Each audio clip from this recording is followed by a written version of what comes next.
દાદા જો એમ કેમ છે તબિયત મારી હારે ને દાદા અત્યારે હું હાલે છે અમુક માણસને ખબર છે અત્યારે તબિયત મારી હારા અત્યારે કાંઈ નહીં અત્યારે અમુક બેઠા એમ હિસાબે પોતાને હાલે હા વાંધો આ જો લઈ ગયા યાર મુજાવર ને પણ તબિયત મારી હારા તરીકે આપણે મુદ્દાઓ હોય એને કોઈ ભૂજલ તમને મળવાની રજા માંગે જાવ સુધી ઉસ્તાવો ભયા ન દેતા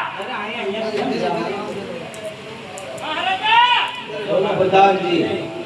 કોણ દાદા આયા છે જો રજવાડાના ગૌર હોય તો એમને સન્માન પૂર્વક અંદર લેતા હોય અને જો કોઈ રખડતા ભટકતા હોય તો દિલ્હીથી જમતી ચીખ આપી એમને રવાના કરો. રાજકોટ જેવો કે પછી નહીં રાજકોટ પ્યોર ગોર છે બરાબર પ્યોર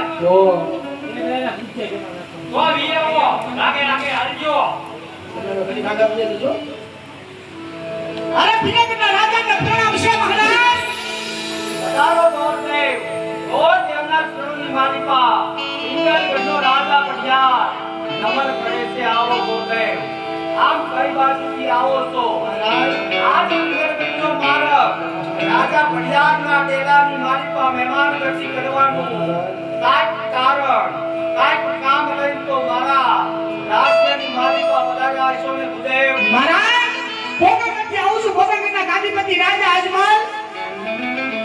એની દીકરી સગુણાનું ટકોરે નાળિયેર લઈને મારે તમારા રાજ્યની માલિકા પધાર્યો છું કોઈ કુંવર હોય તો બતાવજો મહારાજ દેવ આપ જે વાત કરી રહ્યા છો શું આપ વાતથી અજાણ છો એમ પોકરણગઢના રાજા અજમલ સાથે પિંગલગઢના પઢિયારોને 20 વર્ષોથી વેર આવ્યા અમે આ કરી પર કઈ રીતે અમે સ્વીકારીએ મહારાજ હું પણ સમજુ છું આજે તમારે 20 વર્ષોથી વેર આવે છે મહારાજ મહારાજ કાતો દીકરી દીધે વેર વળે કાતો દીકરી દીધે વેર વળે મહારાજ આજ તમે ટકોરે નાળિયેર આયા ની સ્વીકારો ને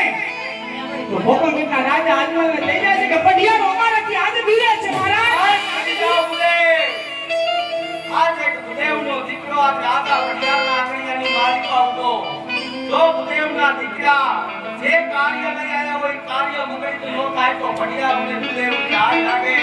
માટે આવો ગુરુદેવ થોડી વાર મારા રાજ્યની માલિકા વિશ્રામ કરો પ્રધાનજીને કહી મારા કોરને બોલાવી મારો કોર બતાવું છું બહુ સારું મહારાજ પ્રધાનજી આ દરબારમાંથી પુત્ર પ્રતાપને બોલાવો કોર મારા છે મારો કોર બનાવો આવતો જ જણાય છે બાપુ આપણા કોર આવતા જ જણાય છે આવો બાપુ આવો હાલો બાપુ હાલો જલ્દી બાપુ કાટિયા ખાવાને પૈસા ને મારી જાણ ઓલા નહીં સુવાસ બનાવી દે મારી જાણ કેમ છે બાપુ મારી વાત આવી લગે છે દાદા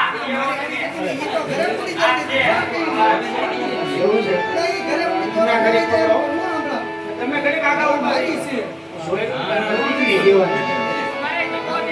તમારે દીકરો તો અમારે દીકરી દેવાની ભાઈ